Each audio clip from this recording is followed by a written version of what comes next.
ప్రకాశం జిల్లా సింగరకొండలో వెలిసిన శ్రీ ప్రసన్నాంజనేయ స్వామి వారికి కుంభాభిషేకం కొరకు అద్దంకి పట్టణంలోని మహిళలు భక్తులు 2000 మంది ఊరేగింపుగా వెళ్ళి స్వామివారికి బిందెలతో నీళ్లు తీసుకుని వెళ్ళి కుంభాభిషేకంలో పాలు పంచుకున్నారు. వేలాది మంది భక్తులు జై హనుమాన్ నినాదాలతో సింగరకొండ భక్తి పారవస్యంలో నిండిపోయింది.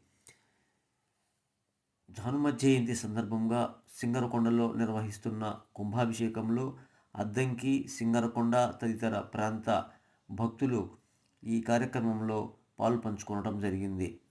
సింగరకొండ ప్రసన్నాంజనేయ స్వామి వారి దేవస్థానము ఇక్కడ చాలా ప్రతీతంగా ఉండడం జరిగింది. భక్తులు కోరుకున్న కోరికలు ఇక్కడ నెరవేరుతాయని ప్రతీతి. జై హనుమాన్.